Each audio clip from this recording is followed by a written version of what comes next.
আসসালামু আলাইকুম। সংবাদে আপনাদের সবাইকে স্বাগত জানাচ্ছি। আমি ফিরোজ তোহা। শুরুতেই আরবে কেবলস সংবাদ শিরোনাম। পুরোদমে ভারত পাকিস্তান যুদ্ধ চলছে, আর এরই মাঝে আমাদের হাতে এসেছে যুদ্ধের সবথেকে গুরুত্বপূর্ণ তাজা আপডেট সংবাদ। প্রথমে জানাবো, স্যাটেলাইট চিত্রে দেখা গেল ভারত পাকিস্তান যুদ্ধের ক্ষয়ক্ষতি।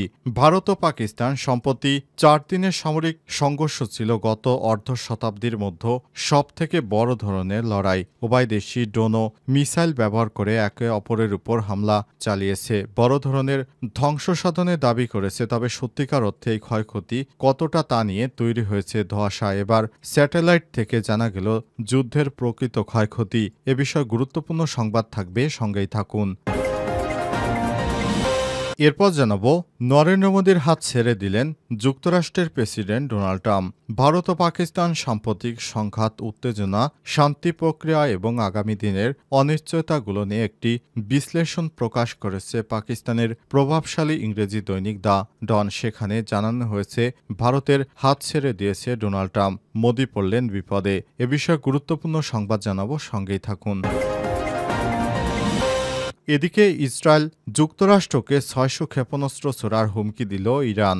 মধ্যপ্রাচ্যে উত্তেজনা নতুন মাত্রা পেয়েছে। আজ ইরানের ইসলামিক রেভলিউশনারি গার্ড কর্পস আইআরজিসির commander major general Hossein Salami এক টেলিভিশন ভাষণে বলেছেন, ইরান একসঙ্গে যুক্তরাষ্ট্র ও ইসরায়েলে 600 ক্ষেপণাস্ত্র দিয়ে হামলা চালাবে।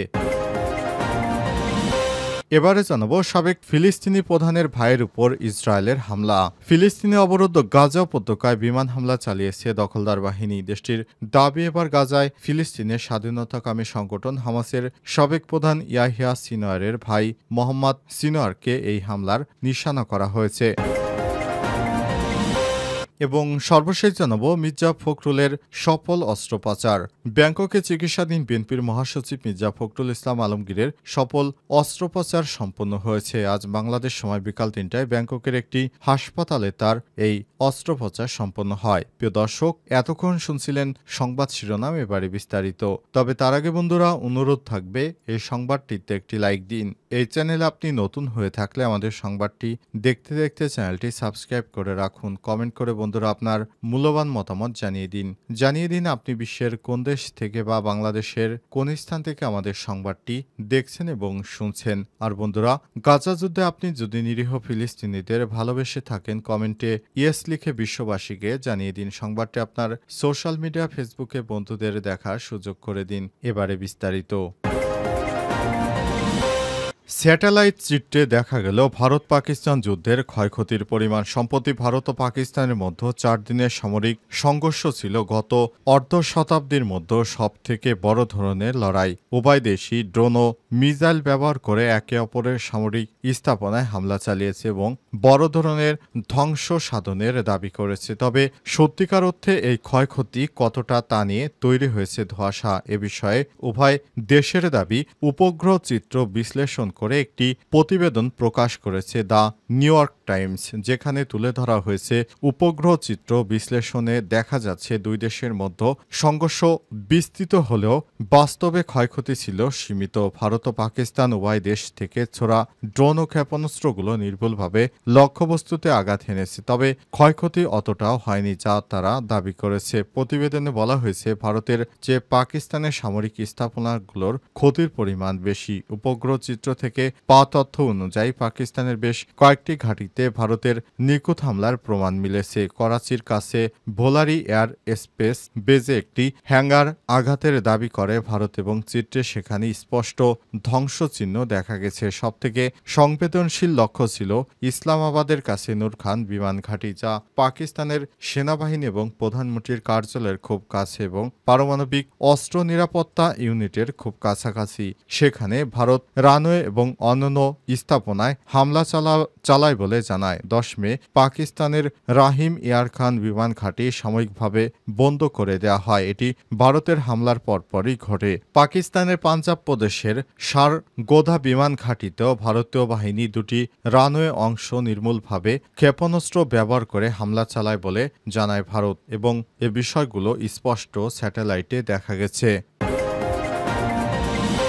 ট্রাম্প ভারতের মোদির হাত ছেড়ে দিলেন। ভারত ও পাকিস্তান সম্প্রতি সংঘাতে উত্তেজনা, শান্তি প্রতিক্রিয়া ও আগামী দিনের অনিশ্চয়তাগুলো নিয়ে একটি বিশ্লেষণ প্রকাশ করেছে পাকিস্তানের প্রভাবশালী ইংরেজি দৈনিক দ্য ডন। সেখানে সাম্প্রতিক সংঘাতের প্রেক্ষিতে পাকিস্তানের সামরিক ও কূটনৈতিক সাফল্য তুলে ধরা হয়েছে। বিশ্লেষণটি লিখেছেন করাচিভিত্তিক সাংবাদিক ও লেখক জাহিদ হুসাইন। কালবেলা পাঠকদের জন্য সেটি বাংলায় অনুবাদ তুলে ধরা হলো।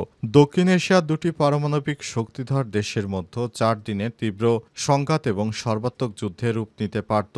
অবশেষে থেমেছে, মিসাইলের গর্জন থেমেছে, বন্দুকের নলগুলো নীরব হয়েছে। মার্কিন মধ্যস্থতায় যুদ্ধবিরতির পর ভারত ও পাকিস্তান উভয় সংঘাত থেকে সরে এসেছে। যুদ্ধ হয়তো বন্ধ হয়েছে, তবে এই যুদ্ধবিরতির চারপাশে এখনও ঘনিয়ে আছে অনিশ্চয়তা। ভারত এখন পর্যন্ত পাকিস্তানের সঙ্গে মূল বিরোধের বিষয়গুলো নিয়ে গঠনমূলক আলোচনায় বসার কোনো আগ্রহ দেখায়নি। বিগত কয়েক দশকের মধ্যে সবথেকে তীব্র এই সামরিক সংঘাতের ফলাফল ভারতের কট্টর জাতীয়তাবাদী সরকারের প্রত্যাশা অনুযায়ী হয়নি। বহু পাকিস্তানি শহরে একযোগে ক্ষেপণাস্ত্র হামলা চালিয়েছে ভারত। যা চেয়েছিল পাকিস্তানের তাৎক্ষণিক ও দৃঢ় প্রতিক্রিয়ায় তা ব্যর্থ হয়েছে নরেন্দ্র মোদীর। ভারতের সবথেকে আধুনিক 5টি যুদ্ধ বিমান গুড়িয়ে দিয়েছে পাকিস্তান। আধুনিক যুদ্ধ ইতিহাসে নজিরবিহীন এক কীর্তি গড়ে তোলে পাকিস্তান। এরপর ভারত আরও উস্কানিমূলক পদক্ষেপ নেয়। পাকিস্তানের সামরিক ঘাঁটি ও শহরগুলিতে মিসাইল ও ড্রোন দিয়ে হামলা চালায়। পাল্টা প্রতিক্রিয়ায় পাকিস্তানও ভারতে তীব্র জবাব দেয়। এই 4 দিনের সংঘাতে দুই দেশের মধ্যে পূর্ণমাত্রার যুদ্ধের সম্ভাবনা এতটাই বেড়ে গিয়েছিল যে ওয়াশিংটন এবং অন্যান্য রাজধানীতে গুরুতর উদ্বেগের সৃষ্টি করে। প্রেসিডেন্ট ডোনাল্ড ট্রাম্পের প্রশাসন শুরু থেকেই দুই দেশের সঙ্গে যোগাযোগ রাখলেও পরিস্থিতি আরও গুরুতর মোড় নেওয়ার সাথে সাথেই কূটনৈতিক উদ্যোগও জোরদার করা হয়। ফলে আরও একবার বহির্বিশ্বের হস্তক্ষেপের মাধ্যমে এই সংঘাত বন্ধ হয়। তবে পত্রিকার দাবি অনুযায়ী এবার নরেন্দ্র মোদীর হাত ছেড়ে দিয়েছে ট্রাম্প। এতেই বিপদে পড়েছে ভারত। আগামী দিনে যুদ্ধ করার সক্ষমতা হারাচ্ছে নরেন্দ্র মোদী, কারণ তার কাছে ইউরোপীয় ইউনিয়ন সহ কেউ আর অস্ত্র বিক্রি করবে না। ইসরায়েল ও যুক্তরাষ্ট্রকে 600 ক্ষেপণাস্ত্র ছোড়ার হুমকি দিল ইরান। মধ্যপ্রাচ্যে উত্তেজনার মাঝে এবার নতুন বার্তা দিয়েছে ইরান। যুক্তরাষ্ট্র এবং দখলদার ইসরায়েলি বাহিনী যেভাবে ইরানকে বেকায়দায় ফেলতে চেয়েছিল, ইরানও পাল্টা জবাব দিয়েছে। ইরান জানিয়েছে যুক্তরাষ্ট্র ও ইসরায়েলে তারা 600টি রকেট দিয়ে হামলা চালাবে, কারণ তারা যেভাবে বাড়াবাড়ি করছে, ইরানকে পারমাণবিক অস্ত্র ও কর্মসূচি নিয়ে যেভাবে নিষেধাজ্ঞার ভয় দেখাচ্ছে, তাতে ইরান তাদেরকে ভয় পায় না, বরং তাদেরকে উচিত শিক্ষা দেবে বলে জানিয়েছে ইরান। আজ ইরানের একটি বার্তা সংস্থার মাধ্যমে বিষয়টি নিশ্চিত করা হয়েছে। ইরানের প্রতিরক্ষামন্ত্রী আব্বাস আরাগচি জানিয়েছেন, ইরান আগে থেকে অনেক বেশি শক্তিশালী। ইরান এখন এতটাই শক্তি অর্জন করেছে যে পশ্চিমাদের 600 ক্ষেপণাস্ত্র দিয়ে হামলা চালানোর সক্ষমতা রাখে। সরাসরি যুক্তরাষ্ট্রের প্রেসিডেন্ট ডোনাল্ড ট্রাম্পকে ইরানের পক্ষ থেকে এই ধরনের আগে পরে কখনোই হুমকি দেওয়া হয়নি। নতুন করে যুক্তরাষ্ট্র ভয় পাচ্ছে যে ইরান পারমাণবিক অস্ত্র তৈরি করে ফেলেছে। এই ভয়ে যুক্তরাষ্ট্র আস্তে আস্তে সুর নরম করতে শুরু করেছে। প্রথম দিকে যেভাবে হুমকি ধামকি দিয়েছিল ডোনাল্ড ট্রাম্প, কিন্তু শেষ পর্যন্ত তার সেই হুমকি ধামকিতে কাজ হচ্ছে না। যুক্তরাষ্ট্রের কোনো কথাই মানবে না ইরান, বরং ইরান তার পারমাণবিক কর্মসূচি চালিয়ে যাবে। আগামী দিনে ইরান তার পারমাণবিক কর্মসূচি চালিয়ে তার পারমাণবিক যে স্থাপনা ইরান তৈরি করেছে এবং তাদের যে স্বপ্ন, তারা সেই নিউক্লিয়ার ওয়ারহেড তৈরি করতে চায়, সেই স্বপ্নকে সামনে নিয়ে ইরান এগিয়ে চলেছে। কোনোভাবেই ইরান আর থামবে না। ইরান তার লক্ষ্য থেকে এক পাও বিচ্যুতি হবে না। দরকার হলে যুক্তরাষ্ট্র এবং ইয়েমেনের হুতিরা যেভাবে যুক্তরাষ্ট্রকে শিক্ষা দিচ্ছে, ইরানও সেভাবে মধ্যপ্রাচ্যে যুক্তরাষ্ট্রের যে সব ঘাঁটি রয়েছে সেগুলো গুড়িয়ে দেবে। পাশাপাশি নেতানিয়াহুকে বড় ধরনের শিক্ষা দিতে চায় মুসলিমদের পরাশক্তির এই রাষ্ট্র ইরান। মির্জা ফখরুলের সফল অস্ত্র পাচার। ব্যাংককে চিকিৎসাধীন বিএনপির মহাসচিব মির্জা ফখরুল ইসলাম আলমগীরের চোখের অপারেশন সম্পন্ন হয়েছে। আজ বাংলাদেশ সময় বিকাল 3টায় ব্যাংককের একটি হাসপাতালে তার চোখের অপারেশন সম্পন্ন হয়েছে। বিএনপির মিডিয়া সেলের সদস্য সাইরুল কবির খান বলেন, বিএনপির মহাসচিব মির্জা ফখরুল ইসলাম আলমগীর বাংলাদেশ সময় বিকাল 3টায় চোখের অপারেশন সফলভাবে সম্পন্ন হয়েছে। তিনি আরও বলেন, ওনার অর্থাৎ মির্জা ফখরুলের শারীরিক অবস্থা ভালো আছে, এখন ওনাকে কেবিনে দেওয়া হচ্ছে। চিকিৎসকের পরামর্শ অনুযায়ী মির্জা ফখরুলের সঙ্গে কেবিনে রয়েছেন তার স্ত্রী রাহা তারা বেগম।